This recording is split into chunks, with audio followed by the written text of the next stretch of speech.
जगत श्रेष्ठा ब्रह्मा जी ने मुझे आप दोनों की सेवा में भेजा है। उन्होंने इस मृत्यु लोक में आप दोनों के अवतार लेने का रहस्य भी मुझे बता दिया है। भगवान, मैं सतयुग में पैदा हुआ महाराज रेवत का पुत्र ककुदमी हूं। यह मेरी पुत्री यज्ञ कुंड से उत्पन्न हुई है। प्रजापिता भगवान ब्रह्मा जी ने मुझे आप दोनों का परिचय दिया है।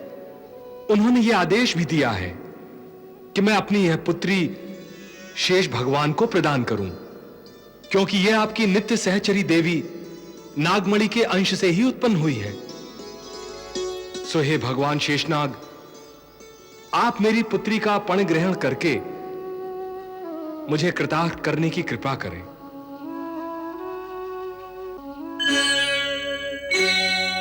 नारायण नारायण नारायण नारायण नारायण नारायण नारायण नारायण।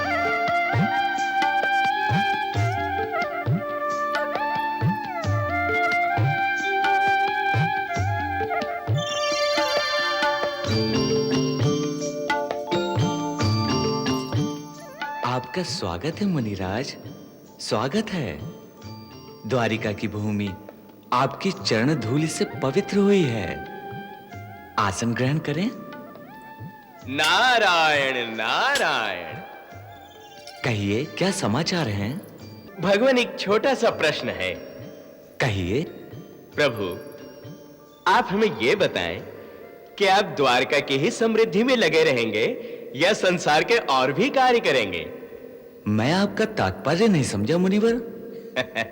सब कुछ जानते हुए भी नादान बन रहे हैं। ये कैसी लीला है लीलाधर। आप भी सीधा प्रश्न कहां करते हैं मुनिराज? प्रश्न सीधा है भगवान। इस संसार में हर मानव को अपने वंश वृद्धि की कामना रहती है। यूं भी विवाह धरती के 16 संस्कारों में से एक है, और अब वो समय आ गया है कि आप विवाह करें। आप कैसी बात कर रहे हैं मुनिवर? भला दाऊ भैया से पहले मैं अपना विवाह कर लूं? असंभव। क्या मुझे पातक न लगेगा? परिवेत्ता कहलाऊंगा, परिवेत्ता। दाऊ भैया के विवाह की चिंता आप न करें। उसका प्रबंध तो ब्रह्मा जी ने स्वयं कर दिया है। यहां तक कि आपके होने वाली भाभी इस समय पृथ्वीलोक की ओर ही आ रही हैं। उनके स्वागत की तैयारी कीजिए भगवान। ये क्या कह रहे हैं मुनिवर?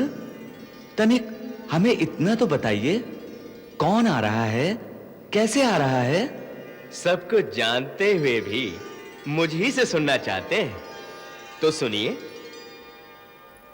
जब मैं ब्रह्मलोक पहुंचा तो मैंने देखा कि आनर्त नंदन सम्राट रेवत के पुत्र महाराज कुकुदमी अपनी पुत्री रेवती के साथ ब्रह्मलोक चले गए। जब वे वहां पहुंचे तो उसी समय मैं भी वहां पहुंचा और देखा कि ब्रह्मा जी की सभा में संगीत गोष्ठी चल रही थी।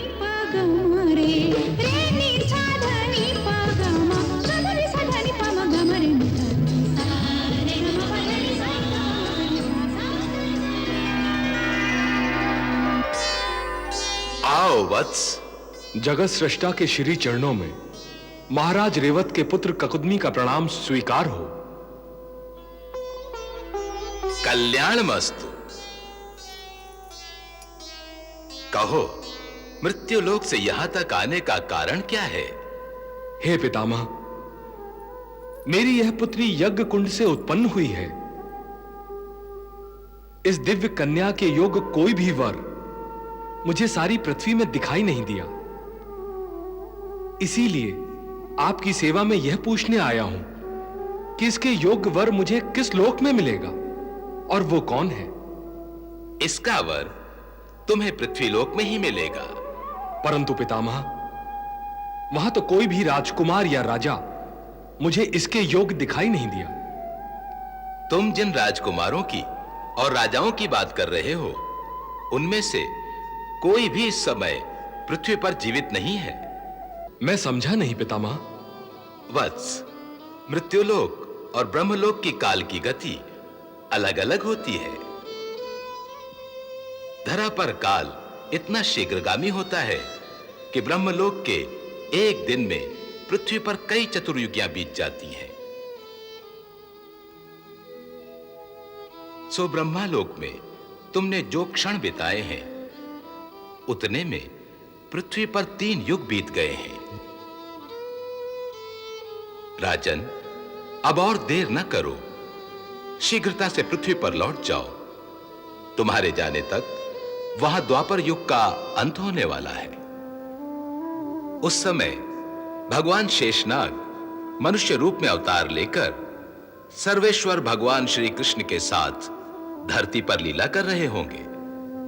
तुम्हारी पुत्री रेवती वास्तव में भगवान शेषनाग की पत्नी और नित्य सहचरी देवी नागलक्ष्मी के अंश से ही मृत्युलोक में अपने पति भगवान अनंत की सेवा में प्रकट हुई है।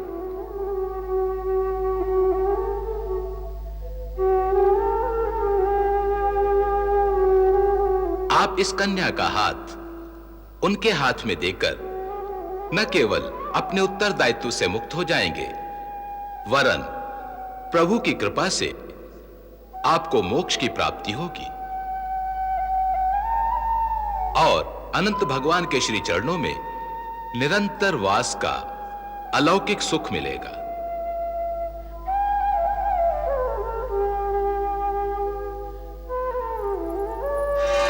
ब्रह्मा जी से सुनकर मैं आपके पास चला आया हूं। नारायण नारायण। ये आपका समाचार बहुत ही शुभ है। मेरा तो रोम रोम प्रफुल्लित हो गया मुनिवर। नारायण नारायण।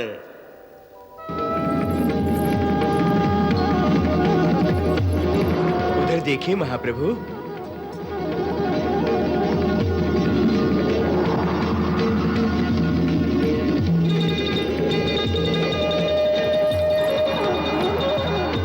अनंत लोकों की यात्रा करते हुए आपकी भाभी और उनके पिता आकाश मार्ग से होते हुए पृथ्वी लोक की ओर आ रहे हैं। अब आप और दाऊ भैया इनके स्वागत की तैयारी करिए। मैं तो चला। नारायण नारायण। पुत्री, पृथ्वी लोक तो आ गया, किंतु इतनी बड़ी धरती पर भगवान शेषनाग कहां होंगे? उन्हें कहां ढूंढा जाए? हे पिता, आपने तो ऐसी बात कही जैसे कोई ये कहे कि अंधकार में दीपक को कहां ढूंढा जाए। उसका प्रकाश ही उस तक पहुंचने का मार्ग दिखा देता है। इसलिए हे पिता, पृथ्वी को तनिक ध्यान से देखिए तो उनका पता स्वयं ही चल जाएगा। वो देखो पुत्री, वो देखो। चलो, हमें शीघ्र पहुंचना चाहिए।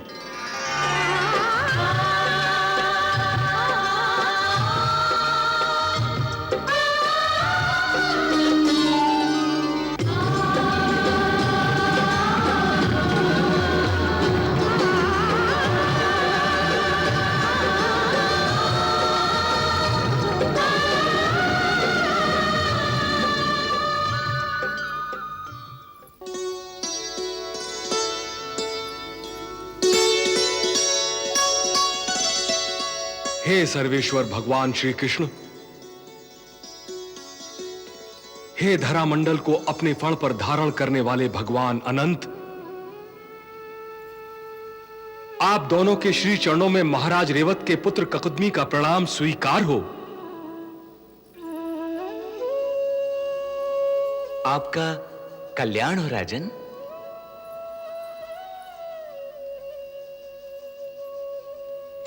प्रभु, जगत श्रेष्ठा ब्रह्मा जी ने मुझे आप दोनों की सेवा में भेजा है।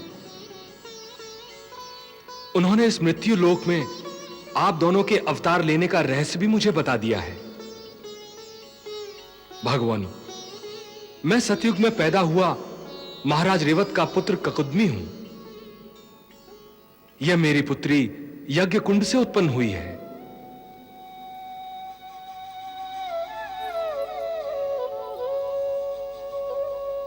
प्रजापिता भगवान ब्रह्मा जी ने मुझे आप दोनों का परिचय दिया है। उन्होंने यह आदेश भी दिया है कि मैं अपनी यह पुत्री शेष भगवान को प्रदान करूं, क्योंकि यह आपकी नित्य सहचरी देवी नागमणि के अंश से ही उत्पन्न हुई है। सो हे भगवान शेषनाग, आप मेरी पुत्री का पण ग्रहण करके मुझे कृतार्थ करने की कृपा करें।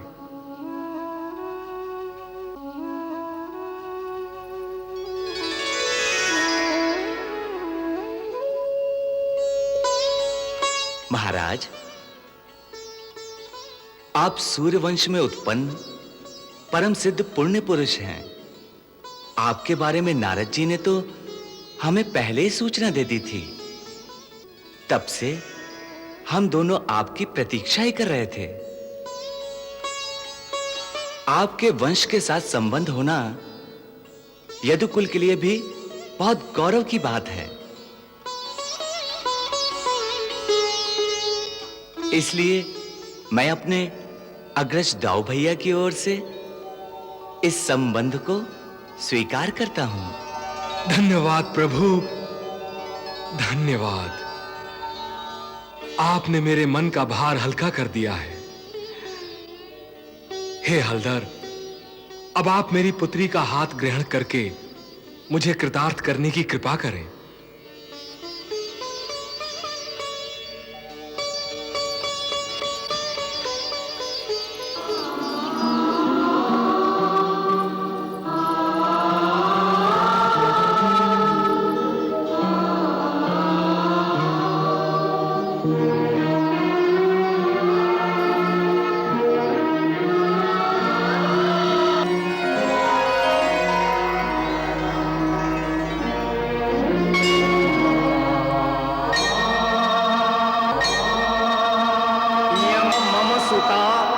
सहधर्मचरी तव प्रतीक्ष जैनाम भद्रम ते पाणिं ग्रहणीष्व पाणिना पतिव्रता महाभागा छायेवानुगता सदा।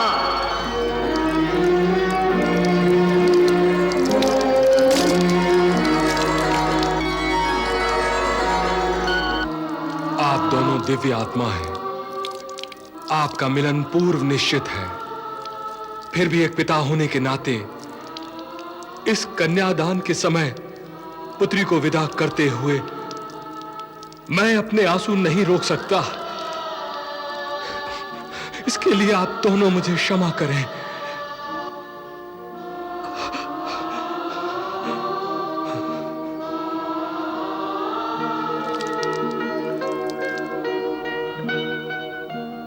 आप सर्व ऐश्वर्य संपन्न हैं। फिर भी एक पिता की आपसे यही विनती है कि अपनी इस बेटी को मैंने बड़े लाड़ से पाला है, इसे सर्वदा सुखी रखना, सर्वदा सुखी रखना।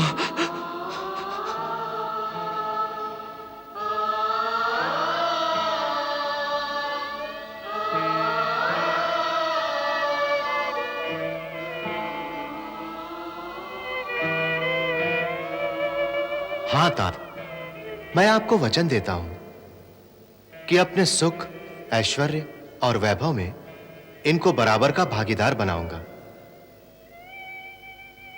ये मेरे घर की स्वामिनी होंगी और हमारे गृहस्थी का सारा व्यापार इनकी अनुमति और इच्छा के अनुकूल ही होगा।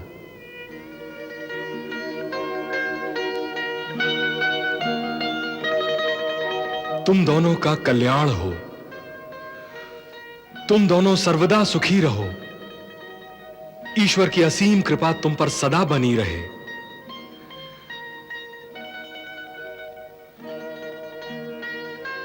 भगवान, मेरा कर्तव्य तो पूरा हो गया। अब आप मुझे आज्ञा दें। महाराज, इतनी जल्दी क्या है? अभी द्वारिका में इनके विवाह की जो धूम मचेगी वो तो देखते जाइए। यहां रहूंगा तो भूखा मर जाऊंगा प्रभु। यह अब पुत्री का नगर हो गया है, यहां का तो मैं पानी भी नहीं पी सकता। वैसे भी यहां के नगरवासी इतनी बड़ी देह वाले दीर्घकाय मनुष्य की हंसी नहीं उड़ाएंगे क्या? देखिए ना, सतयुग की तुलना में इस युग के मनुष्य, प्राणी, पेड़ पौधे सब कितने छोटे हो गए हैं। अब मेरा स्थान यहां नहीं है। मैं हिमालय पर जाकर अब तपस्या करूंगा प्रभु। अच्छी बात है, पधारिए, आपकी तपस्या सफल हो। आपके इतना कहने से ही मेरा कल्याण हो गया प्रभु, मेरा कल्याण हो गया।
दाऊ भैया, भाभी के लिए तो बड़ा ऊंचा महल बनाना पड़ेगा।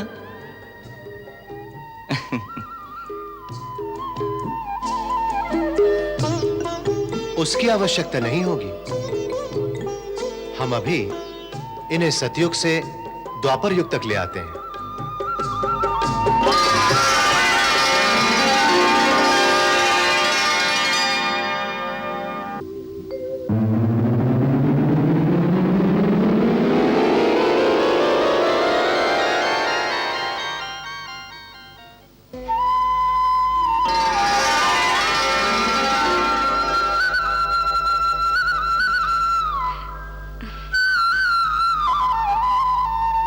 भैया, भाभी, आप दोनों को बधाई हो। अब मेरा यहां क्या काम? आप दोनों बातें करिए, मैं जाकर नगरवासियों को आपके विवाह की सूचना देता हूं। सारे नगर में आप दोनों की शोभा यात्रा निकाली जाएगी।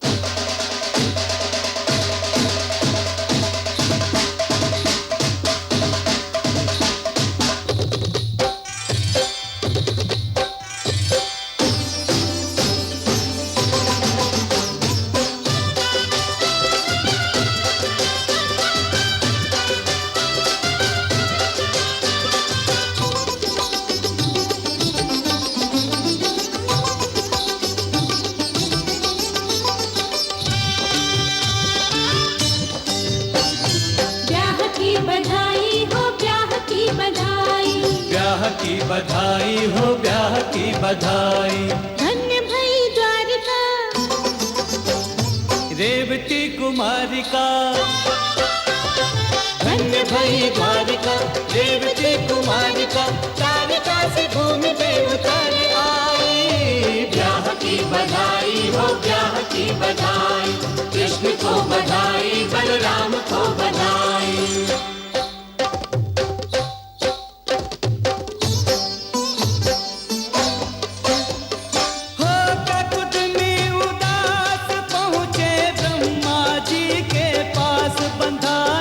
जगत पिता ने आस पर बतलाए दी। ओ बधाई, जगत पिता ने आस पर बतलाए दियो। जा पृथ्वी लोक मिट जाए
घनश्याम की, जय हो यदुवंश की द्वारिका धाम की। दिव्य छवि निहारिए, तन मन धन वारिए, दिव्य छवि निहारिए, तन मन धन वारिए, आरती उतारिए सुखदाई। ब्याह की बधाई हो, ब्याह की बधाई, कृष्ण को बधाई, बलराम को बधाई।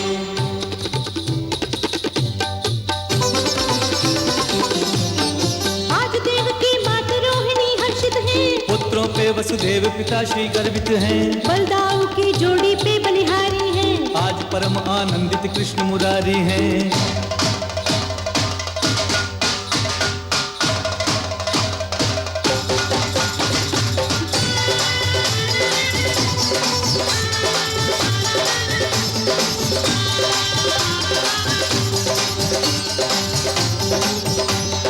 नाचो रे, गाओ रे, तुम तरनना, तुम तरनना, नाचो रे, गाओ रे, तुम तरनना, तुम तरनना। नाचो नाचो रे, नाचो रे, नाचो।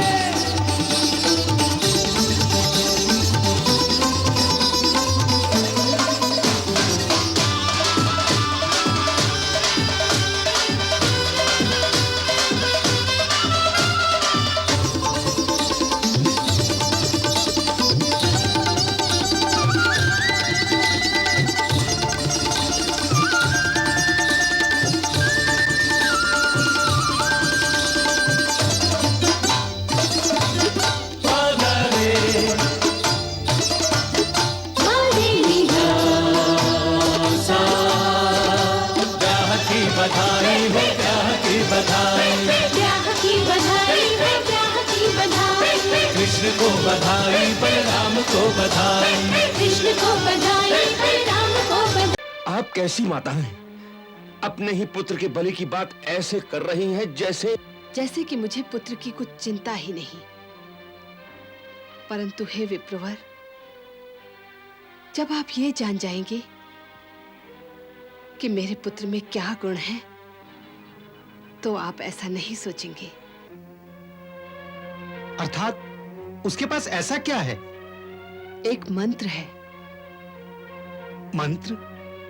हाँ, उसके पास गुरु का दिया हुआ एक मंत्र है, जिसके द्वारा वो किसी भी राक्षस को हरा सकता है अथवा मार सकता है।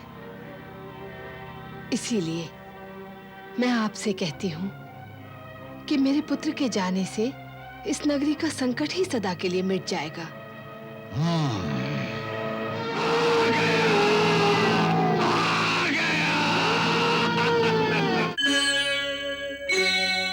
भिक्षाम देहि।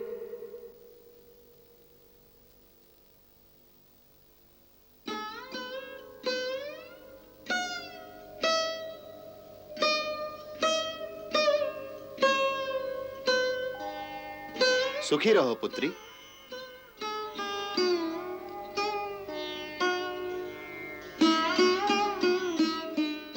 भिक्षाम देहि, भिक्षाम देहि।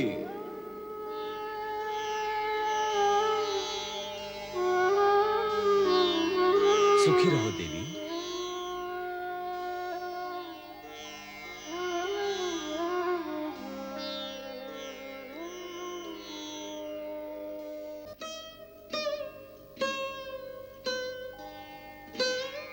बड़े भैया, आज हमें खीर मिली है, बहुत आनंद आएगा। खीर मुझे खाने को नहीं मिलेगी। क्यों? क्योंकि भीम भैया छोड़ेंगे तब ना। खीर उन्हें अति प्रिय है।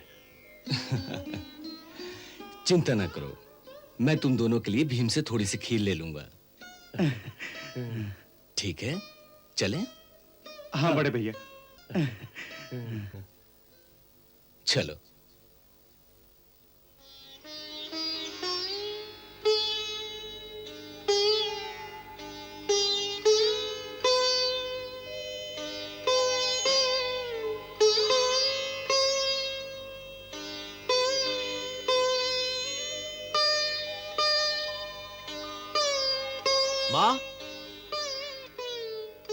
हम भिक्षा ले आए हैं। पांचों बांट कर खा लो। पर बांटना तो आपको ही पड़ेगा ना। अच्छी बात है, तुम लोग स्नान कर लो, मैं आती हूँ। अच्छा माताश्री।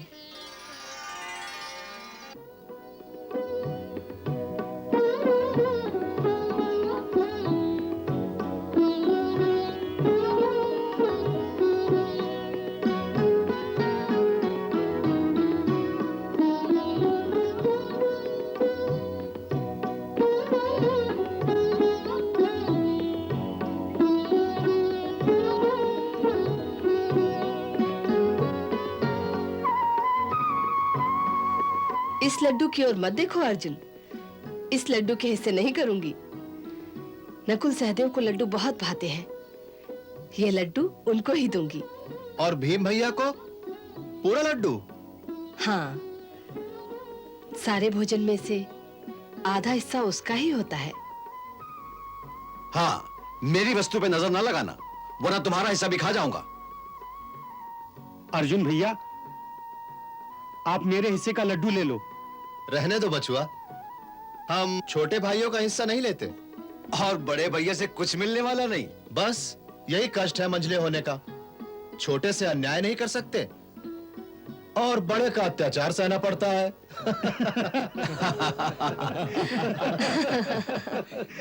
नहीं नहीं नहीं, भगवान के लिए दया कीजिए, दया कीजिए। मैं भी तो हो जाऊंगी, मेरे बच्चे अनाथ हो जाएंगे, हमारा जीवन नष्ट हो जाएगा। दया कीजिए, कुछ तो दया कीजिए, मेरे बच्चों का अनाथ मत कीजिए, हमारी दशा पे दया कीजिए। आप इनको ले जाओगे तो मेरे बच्चों का जीवन तबाह हो जाएगा। अभी मेरी पुत्री का विवाह भी नहीं हुआ, मेरा पुत्र भी अभी बहुत छोटा है। आपको हम पर दया नहीं आती? देवी, हमें तुम पर बहुत दया आती है,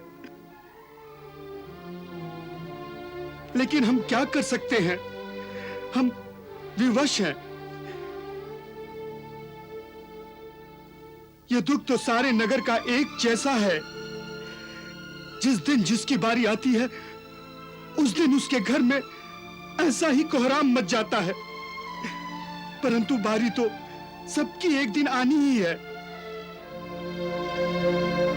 परंतु क्या ऐसा नहीं हो सकता कि मेरी बारी 1 वर्ष के लिए टाल दी जाए, ताकि मैं अपनी जवान लड़की का विवाह कर सकूं। इसलिए मुझे 1 साल की मोहलत दे दो। ये मेरी पुत्री की रक्षा का प्रश्न है। गंगाधर जी, ये केवल आपकी एक पुत्री का प्रश्न नहीं है, बल्कि इस नगर की हजारों ऐसी ही पुत्रियों का प्रश्न है। आज हर एक घर की यही परिस्थिति है, तो फिर कौन जाएगा उस राक्षस का भोजन बनने के लिए? गंगाधर जी, आप स्वयं भी तो थे उस सभा में, जिसमें उस नरभक्षी राक्षस के साथ ये समझौता किया गया था, जिसमें उसने कहा था कि यदि नगर वाले मुझे 1 छकड़ा अनाज, 10 मटके दूध के और 1 अग्नि हर रोज खाने के लिए यदि स्वयं मेरे पास आकर दे जाएंगे, तो मैं और किसी नगरवासी को कुछ नहीं कहूंगा। परंतु जिस दिन मुझे ये खुराक नहीं मिली, उस दिन सारे नगर में लहू की नदियां बहा दूंगा।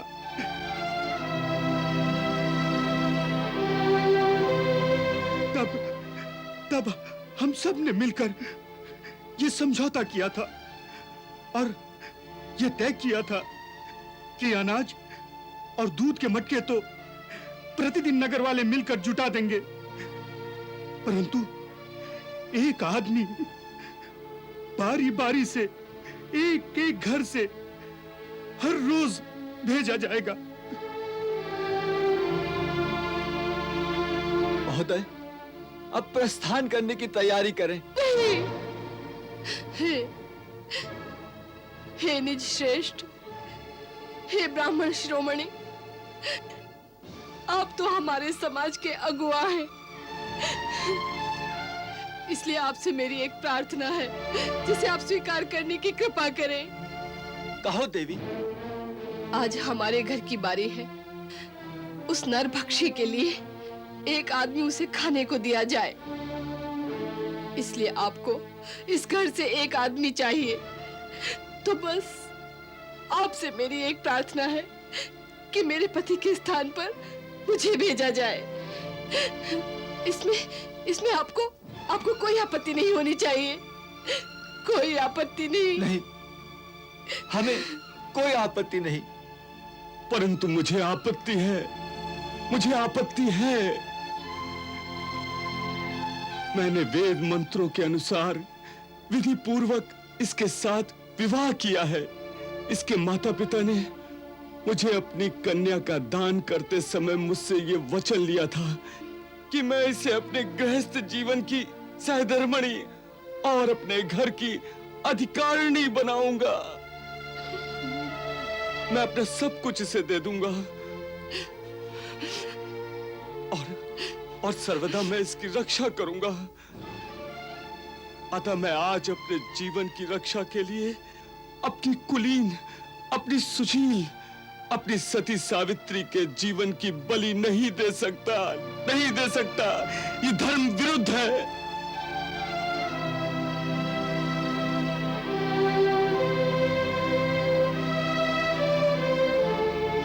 आपने अपने धर्म की बात कही, परंतु मेरा भी तो एक धर्म है।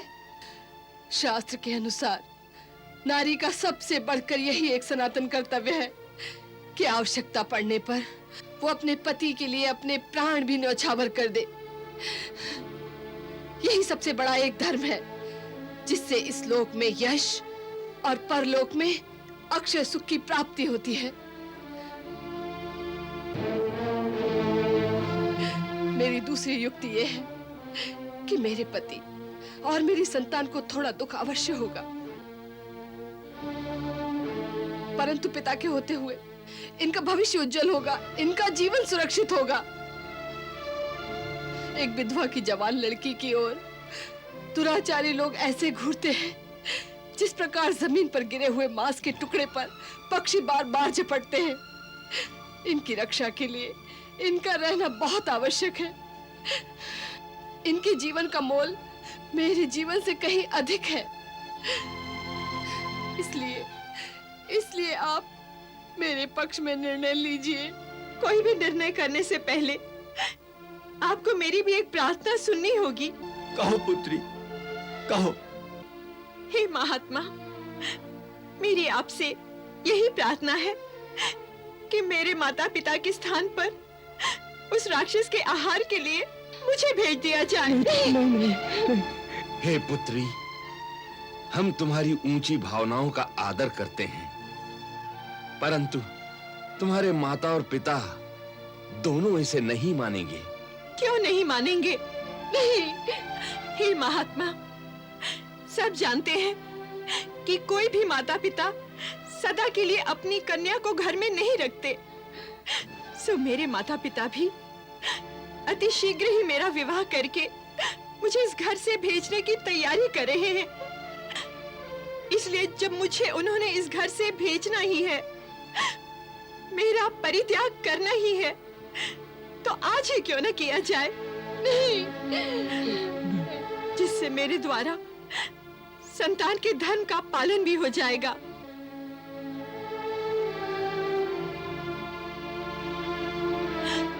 शास्त्र के अनुसार संतान का यही परम धर्म है कि समय आने पर वो माता और पिता को संकट से उबारेगी।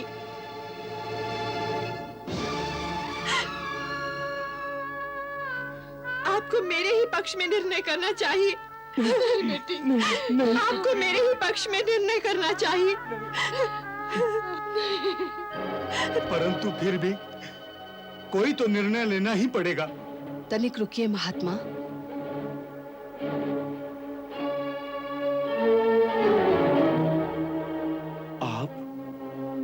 अंतिम निर्णय करने से पहले आपको मेरी भी एक प्रार्थना स्वीकार करनी पड़ेगी। किंतु आप कौन हैं? मैं इस नगर में एक अतिथि हूं। इस ब्राह्मण दंपति का बड़ा उपकार है हम पर। इन्होंने हमें अपने घर में शरण दी है। इसके अतिरिक्त आपके सारे नगर का भी हम पर उपकार है। इस विधवा के बच्चे प्रतिदिन यहाँ के नगर वासियों से भिक्षा लेकर आते हैं, जिससे अब तक हमारा जीवन निर्वाह हुआ है। जिस नगर ने हमें आपातकाल में आश्रय दिया हो, हमें हर रोज भिक्षा दी हो, उसके प्रति हमारा भी एक उत्तरदायित्व है। इसलिए हे महात्मा, आपसे प्रार्थना करती हूं कि आज इन तीनों की जगह मेरे एक पुत्र को जाने की आज्ञा दी जाए। नहीं नहीं, ऐसा नहीं हो सकता, ऐसा नहीं हो सकता। शरण में आए हुए शरणार्थी को अपनी रक्षा के लिए संकट में डालना ऐसा क्रूर पाप है जो परम निंदनीय है, परम निंदनीय है।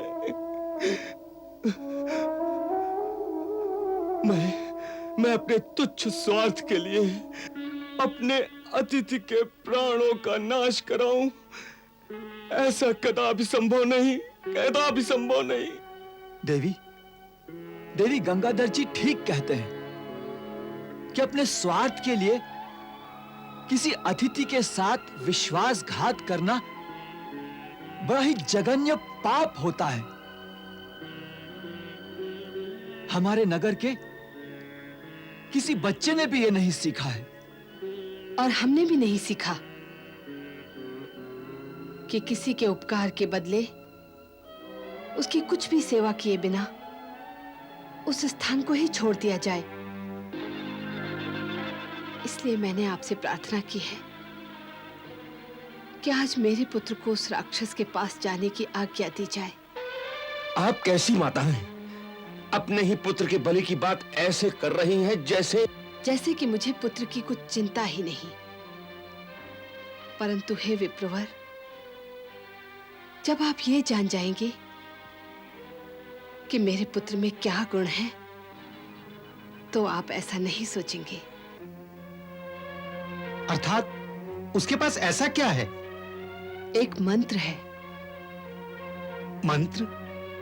हाँ, उसके पास गुरु का दिया हुआ एक मंत्र है, जिसके द्वारा वो किसी भी राक्षस को हरा सकता है अथवा मार सकता है। इसीलिए मैं आपसे कहती हूं कि मेरे पुत्र के जाने से इस नगरी का संकट ही सदा के लिए मिट जाएगा।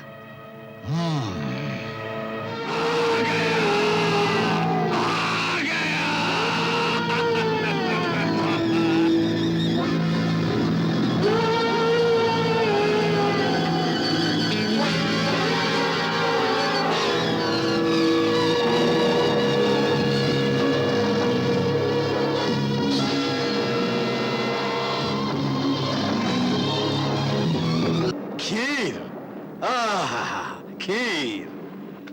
वाह, आज तो आनंद, परमानंद आ गया।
है।